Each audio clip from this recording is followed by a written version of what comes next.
Hola, I'm Elias Torres, co-founder and CTO of Drift. You are listening to the American Dream podcast. Did you know that Drift is part of just 2% of VC-backed startups led by Latin American founders? Well, I'm on a mission to change that. On this show, you will hear from leaders who have achieved their own version of the American dream. We'll talk about what the process looked like to get there, the obstacles they faced along the way, and the work we still have to do to build the new face of a diverse corporate America. Bienvenidos a todos to another episode of the American Dream podcast. Today we have Nestor Solari on the show. Nestor is the co-founder and CEO of Sigo Seguros, an insurance technology company focused on serving the Spanish-speaking community with fair insurance.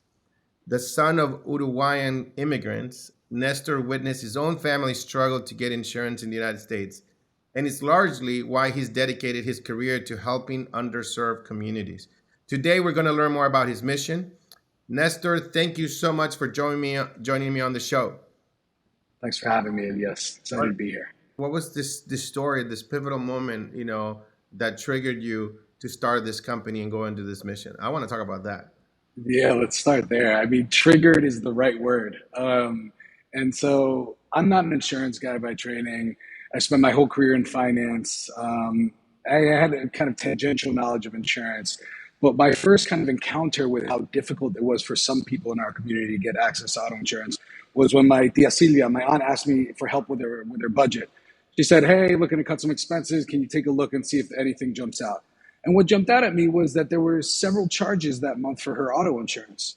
And I asked her, "Are you paying late or why?" And she's like, "No, that's just what happens every month." And that kind of sparked it for me. And I started digging and realized she was getting charged a fee for automatic payment every month, which sounds weird, right? Because automatic payment's the cheapest way to pay. Yet she was getting charged an extra $10 every month unexpectedly. And so that's kind of where I started digging and kind of once you see it, you can't unsee it, right? And it wasn't just my aunt Sylvia, who despite having a U.S. driver's license still struggled to go online to your traditional insurers. And then I started asking around. My cousins who didn't have U.S. driver's licenses had an even harder time. And at that point, it just seemed like there was something we could fix here. And so that's where it all started. Wow. That is awesome. I mean, that is so special because I feel like many of us will see problems right in our noses and not do something about it. But you felt something unique, right? That propelled you to say, let me go and look into this problem and do something for this community, for my community, right? I think there was a little naivete also mixed in there, but I was fortunate to have that because it allowed me to jump in head first. If I knew everything I knew now, maybe it would have been a little more difficult. But yeah, I mean, honestly, it was one of the first times in my life I can really feel like I came across a problem and I said, you know what, I think I can fix this. Yeah, no, I think it's important. I have my father. I've only spent like 2 years of my life with him, but I lived with him for a couple of years in LA, and he was an entrepreneur. He is an entrepreneur. He had these little businesses that were specific for our community in LA, right? And he had an insurance. One of the businesses was an insurance company where he had a desk, him and his brother, and then people would come. And so Latinos could come to his desk, right, and like get help from him on setting up an insurance, right? Whether it was car insurance, mostly I think probably it was car insurance, and that was his business, yeah. Right? He did taxes and insurance, and so I'm assuming that this is similar to what you do, but at scale with technology. Yeah, that's exactly right. And so it sounds like the type of business your father had, or it's the type of business where a lot of people in our community get access to auto insurance. I'd say over 70% of auto insurance today is still sold offline, so people on the phone or in person. And for our community, wow, that number jumps to over 90%. And so you'd still think of, wow, what do you mean everyone's going? What do you mean not everyone's going to Geico or Progressive online? And that's really not the case. And the challenge I saw there is that, and so we became a broker, which I imagine is kind of your father's business. So we were actually selling insurance for other companies at first. I think there what we learned was there's a lot of technology challenges and a lot of operational efficiencies operating in that structure. And so that's when we took the next step and decided to launch our own insurance product. And so that's kind of the transformation or the pivot, if you will. We started as a broker and then decided to take that next step and try to fix the problems we saw while we were operating. Ultimately, I think the issue with a lot of those brick and mortar businesses is they're also very expensive to run. And so it's a challenging business for even people in our community that are looking to help to maintain profitably. Right. It's in. Yeah, I agree. It's like a brick and mortar, right? It's like a building in Southgate, California, Huntington Park, I think it was moved after. But Yeah. it's so you that's great. Like so you're like verticalizing. You're completely owning top to bottom, and you have your own insurance. And how do you give this service? Like how do you provide it? Yeah, and so just to maybe one caveat, the insurance value chain is pretty long, and so we're starting that Yeah. process of becoming completely vertically integrated. But we still have a lot of partners that we're working with that have been very kind of helpful as we complete that vision. But today, it's all direct to consumer from your phone, fully bilingual platform. Sigo Seguros is the only insurance company in the United States that digitally onboards Spanish speakers. That's to say, a Spanish speaker can land on our website from click through purchase and receive proof of insurance within 5 to 10 minutes. And so that's how we're Wow, serving customers today. And the vast majority of our customers today are coming through without any agent interactions. that's amazing. I need to try that out. That the UX on that must be incredible, right? I mean, it has to be super simple, right? It's funny you mention it. I mean, it's been built slow, little by little in response to what our customers need and where they have challenges. Me and my co-founder started literally with a WordPress form, your name, zip code, and phone number and email. Those were the four questions, and type of car, five questions. And we would start calling people and selling them. And once we sold our first policy, we were like, oh, wow, we can sell insurance this way. And then we started automating it. Then we started automating the quoting. And then when we realized we need to launch our own product, we started building out that tech. And so it's been a journey to build out the experience. But today, I think what we have is an experience for our community that's second to none, really.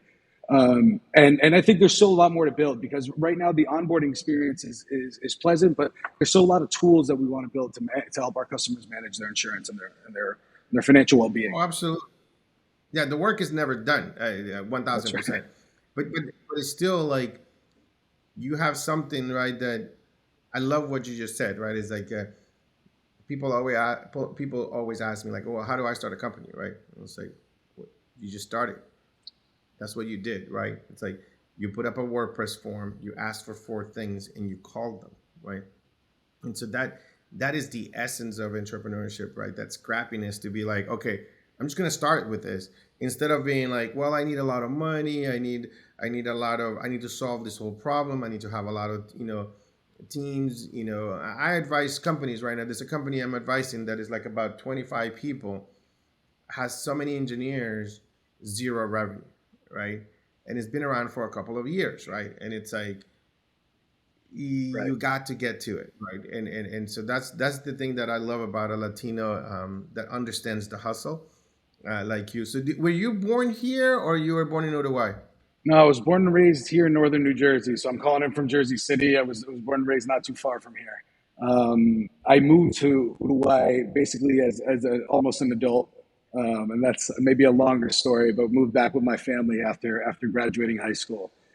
Um, but both my parents are Uruguayan. Both of them are immigrated to the U.S. Perfect, perfect. And so what was your path to entrepreneurship, right? That's something I feel like I hear or I see in your record a lot of schooling. What tell us all the schooling that you got? Yeah, it's funny. I look back and you look at your resume and LinkedIn, and it's so well presented. It looks like a straight line. Um, but everything is kind of a series of very fortunate and mixed with some unfortunate events. Just to start at the beginning, I mentioned moving to Uruguay. My father immigrated to the U.S., sixth grade education. My mother graduated high school. They met here. They both immigrated from Uruguay. I was fortunate to have my mother for my entire life pound into my head the importance of education, right? And not to sound cliche, but obviously one of the things that can't be taken away is what you learn in your education. And so I think that's something from early on that my mom convinced me that I was going to do was go to college. I think there was a short stint in high school where I was considering going to vocational technology school to cut hair. I wanted to be a barber. Before I started cutting my own hair, the barber shop was one of the more. You cut all your hair? You cut it all out? I mean, whatever's not left on top, I cut off. Yeah, but no, it wouldn't look as clean if I let it grow out. But anyway, so I was planning on going to college. It turns out when I was graduating, my father got laid off from his job. After 30 years working for this company, he was one of the first employees. He left without a pension, without any ownership in the company, and with kind of a pat on the back and good luck in your retirement, and hope Social Security is enough for you to live. And at that point, my family decided, my parents decided, hey, we're moving to Uruguay. We think my father wanted to move back after retiring, and they could make the money stretch a little further. And so kind of ended up going to Uruguay maybe unexpectedly a year before going to college. Got to Uruguay, enrolled in school, realized it wasn't the same opportunities weren't available to me as they were here in the US. And that's kind of when I decided to come back to Penn State against my parents' wishes. Unfortunately, they were supportive despite being kind of unhappy with me moving away. Penn State was the only school I got into. I applied to 3 or 4. I didn't really know what I was doing. I was fortunate to get into Penn State, which was a great school. And from there, I went into finance, worked in finance.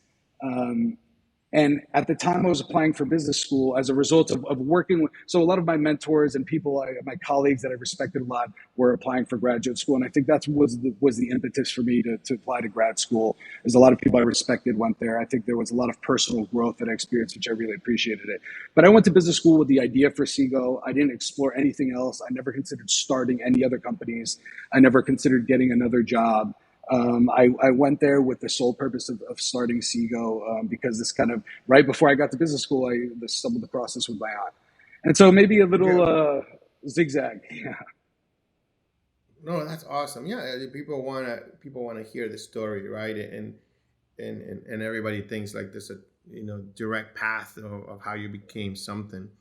But so your family, because of retirement, moves to Uruguay. You enroll over there.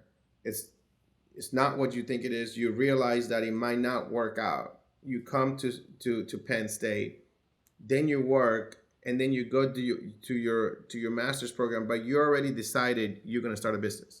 Yes. That's sole purpose, right? So I wouldn't say that's the sole purpose I went to school, but that was my sole purpose while at school, was starting Sigo. Got it. No, absolutely. And that's great, because I feel like it's you're so lucky, you're so fortunate, right, that you had that, and I don't know, you making me, I don't even know how to frame all these things, but it's like this dilemma, right, about education, opportunity. Like, for example, how vital, how crucial do you think was your master's at UPenn for starting this business? Good question. Vital, I would say it was not vital. I have a strong opinion that entrepreneurship is best learned through doing, and that I would have learned maybe faster and how to be a better entrepreneur had I started 2 years before.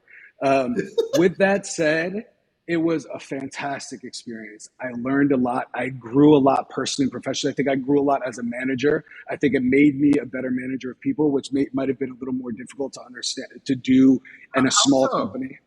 So you're put into a lot of intentionally situations that are intentionally designed to breed challenging and situations with diverse people. And so for however much work there still needs to be for getting people with more diverse people into these Ivy League programs, I think the schools do a pretty good job about building a class that challenges each other and has a wide range of experiences and viewpoints and kind of worldviews, if you will. And so I think you're forced to work with other very smart people that might disagree with you on kind of fundamentally how you view the world, but you're still working towards the same thing.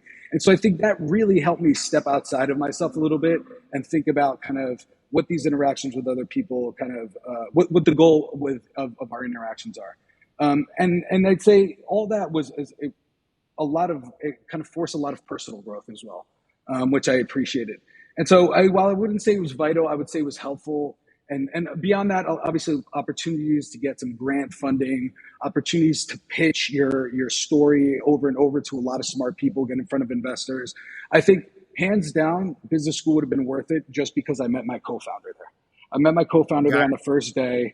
We worked together on there. So a year later, we decided to start working together, and we graduated and worked together. That alone was worth the price of It's admission, if you priceless. will. Exactly. It's yeah. I mean, Priceless. meeting a great business partner that you can trust is, I have one of those, David Cancel from Drift. Like we worked like over 13 years together. So it's Incredible. that's very important. I think, yeah. I agree 100% with you, and I really like how great of a balance you using to describe school, and so it's good, right? I don't want to 100% knock it, but it's important that I like the way you said it, right?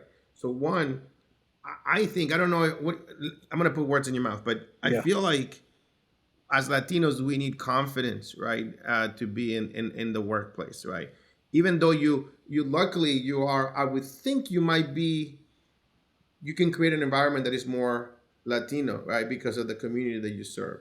But what you were getting was confidence that if you would have gone to a college that was more predominantly Latino or something like that, and you go into New York City to work, and you're dealing with this diverse, smart people, right? You might not feel as confident in dealing with all these kinds of ego situations, politics situations, Absolutely. authority, instructional performance measurement, and that kind of stuff. And so you were getting a practice of dealing with handling conflict, right? Uh, Yeah, I think that's spot on, and I think a little bit of what you're saying, maybe also not to put words in your mouth, but I think plays along with just the culture of humility across kind of Latinos. And you're kind of, I mean, one thing I obviously admire my father very much and appreciate everything he did, but one thing that he taught me was keep your head down and work hard, and you'll get rewarded.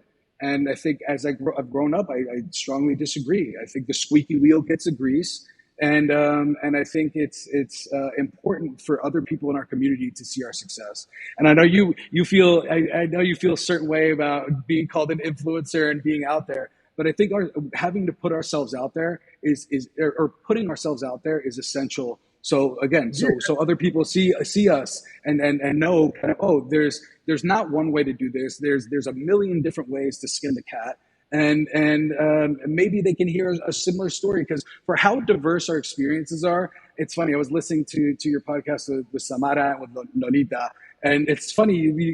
I think Samara was talking about being a hairdresser at one point. It's funny. I was like, oh, I wanted to be a barber, and Lolita is telling her story about her parents. And we share a lot of those experiences, regardless of how diverse it is. And I think putting ourselves out there and putting our stories out there is important, and only something I've recently really started getting comfortable with. And I think part of it might have been that confidence built from going to an Ivy League MBA program. yeah. I mean, I think there's something huge here. I actually I have my brother-in-law is staying with me right now, and he surprised me the other day, and said that he listens to my podcast, right? And so I was like, and I was really humbled by that. And we were having a discussion around the table with my in-laws, and talking about the advice that Latino parents give, right? And I think that is something that we have to work on as a community. I'm gonna just put it out there right now, right? Because you just disagreed, right? And I think that we have to. I want to be respectful. I want to respect wisdom, right? Because there's a lot of things that we don't know that I didn't know at 22, right? That my mother is to this day right. But at the same time, we live in a different world where we have to catch up and we have to give more updated advice, right, and wisdom on how do we go about these things. And I in the same way I struggle about being an influencer and being out there, I think that I do respect a lot people and workers that because there are going to not everybody's going to be a founder, right? But it doesn't mean that that everybody has to be there arguing everything. I'm a big believer. I played this role today as a founder where there are moments where I just shut up and I just do. I don't. I have a partner, right? And it's like I'm a soldier. You need me to do this? I will go do this. I will go handle this problem. I'm not going to be a squeaky wheel, right? I think you have to learn how to be both, right? When you want to be an impact player, you want to deliver the work, you want people to say, this person gets the job done. This person is scrappy, right? And then there's moments where you have to be the squeaky wheel. You're not going to sit there for 30 years and just saying, well, take care of me, right? That's never going to, that's not, that should stop, right? Yeah. Yeah, no, I couldn't agree more. And it is a little taboo in our community, right? You're a lot of respect for your parents and family and the importance of family. And I think, I mean, for whatever it's worth, I think I've gone against that a couple times. And when I moved away from my family in Uruguay, I think it was a very un-Latino move of me. I lived away from my parents for almost 20 years. They only recently moved back. Um, and I guess and also as I was mentioning, obviously there's a lot of advice that now I go back to my dad. It's like that thing you told me a few years ago. You were right. You were right about that. Maybe I should have listened to that sooner. And so not to paint and the advice in a negative light, because I would say the overwhelming majority has been great advice, and I'm very fortunate to have had it. But there are things that you need to figure out for yourself, and I think part of that is being an entrepreneur as well. And if you want to be an entrepreneur, part of it is figuring it out, and that problem solving skill set, which I think has a lot to do with questioning and learning kind of this new environment that we're kind of exploring as a community. Yeah. I think it's fantastic advice. I had similar thing, right? Where um, to this day, right, out of my wife's family, we moved away. My wife and I met in high school, and we were in Florida in Tampa, and we moved in 1998, right after I graduated from college, to the Northeast. And it's been 20 something years, right? It's been 24 years, and my life changed because of that move, right? Because I took that risk, and everybody was like, "Why are you doing? Why are you moving? It's so expensive up there. It's so cold." To this day, people are like have this criticism, right? But they don't understand what we were able to accomplish here. I think hot take here. I felt it in your voice. Your father worked for 30 years and he just got sent home, nothing, right? Just maybe a pat in the back, right? And what's the path for the future? Should we all become entrepreneurs? What do you want to tell the Latino community? Yeah, I appreciate you giving me the opportunity to speak up, because I think it isn't about all of us becoming entrepreneurs. Although Latinos are the most entrepreneurial community, we're starting business at a rate faster than anyone else. And so I think that's encouraging and something we should continue.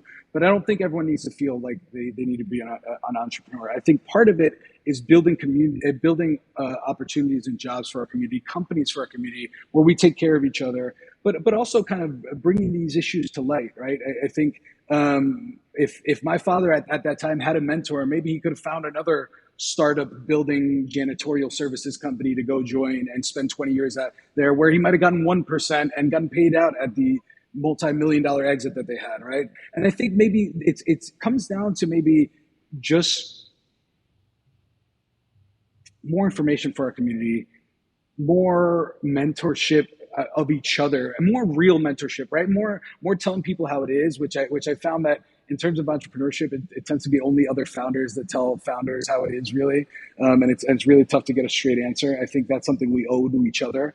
But kind of understanding that there's these opportunities to invest in yourself long term, and you don't have to be an entrepreneur. You can go work at a startup where you get time equity in exchange for your time, or you can save money and build that side hustle and build that nest egg and that savings, or invest in different things. I think there's a lot of challenges that now as a 35-year-old reflecting on some of the challenges my parents had, it's almost like I wish I knew what I knew now to maybe have helped them a little bit more on this investment or this financial decision.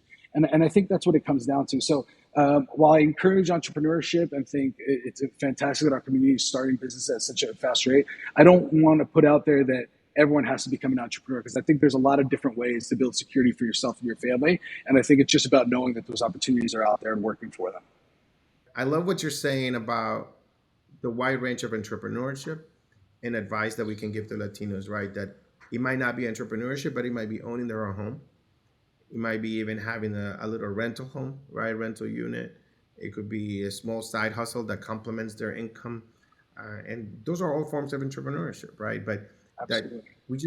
we just did not know what we could do, right? When we first came to this country. It's so true, and it reminds me a lot of my kind of education journey, right? I think if I had someone who had gone to college to maybe hold my hand throughout this application process in undergrad, I think it could have gone very differently. And I'm so fortunate of how it played out, that the one school that accepted me, that was able to meet my needs and give me the opportunities I was looking for. But if someone could have told me, hey, maybe you should apply to more than three schools, and I had a guidance counselor whose best advice was make sure you check the Latino box when you're applying for school. And so I think just having that open communication in our community, and now that there's kind of this generation of entrepreneurs and professionals out here like yourself, and like the community we're building, I think it's what we need to do, right? At Sigo, what we're doing is a podcast called Café con Sigo, very much focused on our community, and not just on insurance, but things like, hey, your kid's applying to school. Let me give you some of the advice and some of the challenges I had. And I think just by putting that information out there, we can make a big difference. There's a desire of coaching and helping and mentoring others, right? And I think that our community needs more of that, right? And the range of topics that we need to share and communicate on, it's vast, it's huge, right? Because we have to help from like raising children, access to healthcare. There's a lot of startups in this space in the Latino community, like Zocalo Health, right? That is starting to provide access into the right communities, to education, high school, entrepreneurship in high school, to like applying for college. I'm working with USF, where I went to school. We're discussing how do we help the Latinos in school, in the engineering computer science school, get guidance for career placement, right?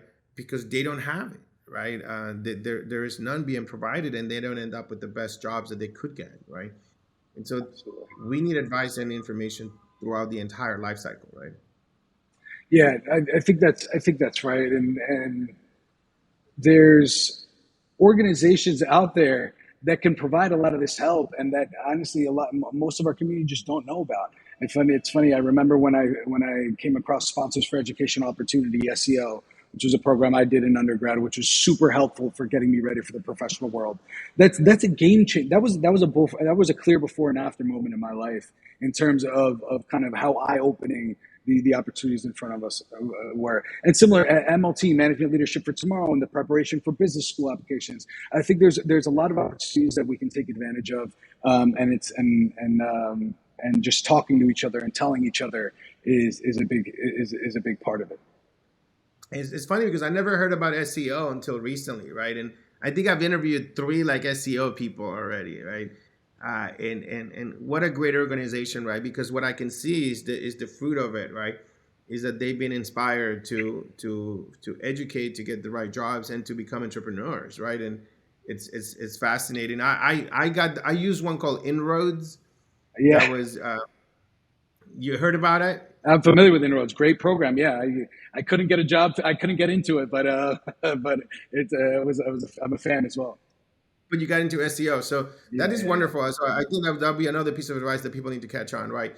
Tell others, tell young people that you know, if you're listening to the podcast, about these organizations like Inroads, SEO, MLT. What is MLT? Tell me about that one.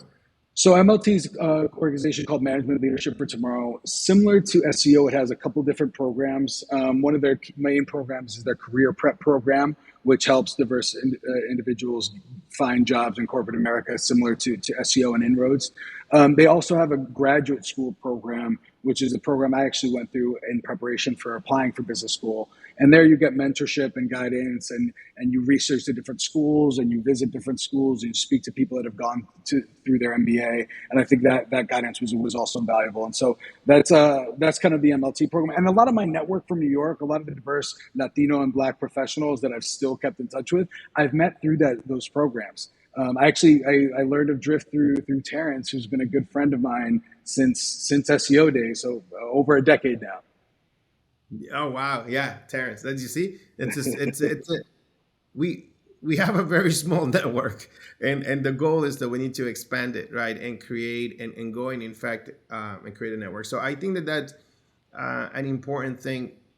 I was just having a conversation this morning at breakfast with my brother-in-law about this need for this fellowship, for this communities, for this small groups of people, right? That we can come together, because once you're out there on your own building a business, you do not have time to build a network, right? And you need that strong, close knit, circle of people that are going to help you went through the ups and downs of entrepreneurship, right? And so there's a lot of things you kind of have to be piecing together as you go along the way, right? And I'm realizing now, sometimes like the journey for me as an entrepreneur, it was mostly David and I, right? In many ways. And luckily we had each other. Sometimes you have a solo founder, and that's, 10 times harder, right? To do it. Is it? But you met your partner at school. So tell us, how old is Sigo Seguros, and how old is it? Yeah, so January 2018 is when kind of I got licensed and we kind of really kicked off. We actually sold we started generating revenue as an agency the next year when we graduated. And so that's kind of when we went full time and kind of the official launch, if you will, as an agency. And then last year is when we launched our own product. So last year was the launch of Sigo Seguros insurance product. I'd call 2019 the launch of our insurance brokerage business. Congrats, well done. I love the how long you've been at it, right? That success does not come. It's not like a 1 year, 2 years. Sometimes I see a business plan that says they're going to IPO in 5 years, and I'm like, no, it doesn't work that way, But you're grinding, right? You're putting in the work. But I think what's most important for you is that I think so many people go in it and they're like, oh, it's about the money, it's about the money, it's about the money, and they don't realize that the money is really rare to come by, right? It's not as easy as it looks, because we only hear the great stories, but what you're doing is you're serving your community, right? And so you have a purpose, right? And you're day in, day out. Any great stories you want to share from that, about how you impacted people? Yeah, I'd say that's something that's culturally we all share at Sigo, and I think that's something that bonded me and my co-founder early on, is that search, maybe not search for purpose, but search for meaning in our work, I would say. I think while we're all motivated by money and see the opportunity to build a giant, very profitable, successful business, I don't think any of us at Sigo, and particularly myself, would be here without the positive social impact that we see that we're having in the community. And I think that's something that as an entrepreneur really helps you drive through the darkest lows of the lows that you're going to experience as an entrepreneur, right? The money isn't going to do it for you. It's very, very difficult to really be motivated by money in some of these situations, because if you are, I mean, coming out of business school, I probably could have made 3, 4, 5 times what I was paying myself coming out of school, right? And so that's something that I think is important to call out. Look, I think it's tough to call one thing out, because I think it's in terms of the impact and the purpose we have at Sigo, because it's something that permeates everything we're doing. We're thinking about our customer. We're thinking about doing right by our customer, and we're thinking about how to best serve our customer. That's our purpose, right? our raison d'être, right? Our reason for existence is to be here for our community and for our customer. And if we're not doing that, then I don't think any of us would be interested in doing this. Yeah, I love that. I think that people, they need to come up with, people need to do their own Venn diagram of what they want, right? What lifestyle, how much money, what purpose, right? What do they work on? What are their strengths, right? What is their passion? Because you could be so satisfied and passionate as a teacher, right? And you make the teacher income, but you're impacting people's lives. Or you could be, a community person that just volunteers, social worker, right? Again, or you could be right now where you are, where you're like, you're making an impact to your community, and you're have enough, whether it's investment or revenue, to staff your team and to grow at the pace that you're trying to grow right now without feeling stressed or anxious about it, right? It's like you have a responsibility, but just being able to provide for the community would be enough versus in my case where I was in like a, venture capital, like grow, breakneck, hyper growth, right? Speed. It's just, there's different levels, right? For entrepreneurship, and people need to know that you have to, what I call, like in the American dream, attain your own version of success, right? Absolutely. But people shouldn't just settle, right? People should be like trying to achieve the best that they can be, right? And not just sit there, right? That's an important caveat, right? Absolutely. I think that's for all the challenges we have here in the United States. I think living abroad as an adult and exploring my opportunities really made me appreciate and fall in love with how special the opportunity each of us can have here and take advantage of. Right. I think it's almost the sky's the limit for whoever's willing to put in the work and take it. I think that is it's yeah that is another twist in people's journeys, right?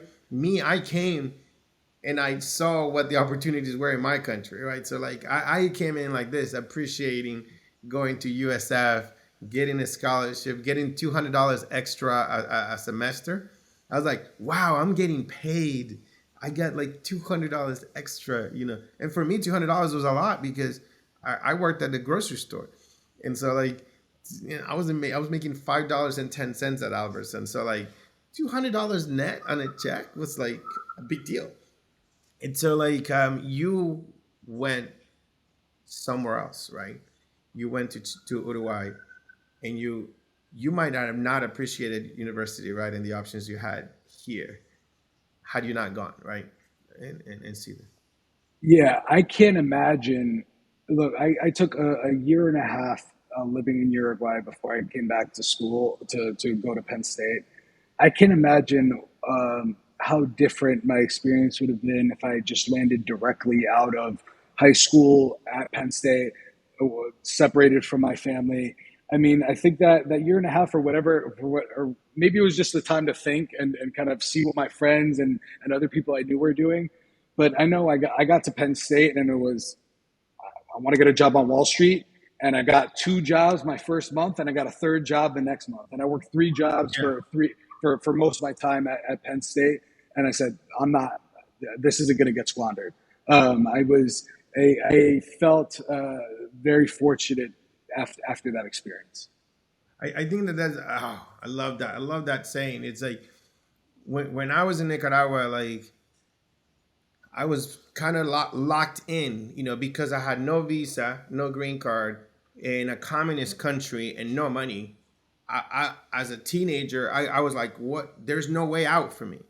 And all I could do is dream whenever I would see like a movie or something that somebody would bring in a Betamax. I don't know if you know about that stuff, but it's like from the 80s.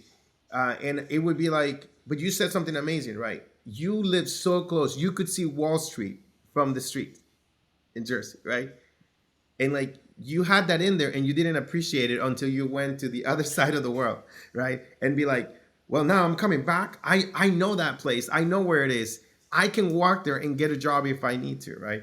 And to be able to appreciate those opportunities is something that people just take for granted, right? And so like I love that. Love that you saw it, you saw the need, you saw the lack of opportunities, and you took it, and you took everything that you were given, that you already had. Yeah. Yeah, no, thank you, and no, I'm very fortunate. Like you said, it's priceless. It's a mindset shift that I didn't pay for and didn't look for, but was very fortunate to get. Yeah. And now you're telling the story here. Hopefully others listen, they share that with others, and they say, look, um, send your kids to Latin America for a stint, so they can appreciate. I need to send my kids that they've been to Ecuador, but I need to send them for more, right? Because they'll never understand what I saw growing up, right? And so they need to make their own journey. They need to learn their own lessons. And Yeah, I appreciate what we all Latinos have in common here. So thank you so much for being on the yeah. show, Nestor. Uh, Thank you for having me, Elias. I really enjoyed it.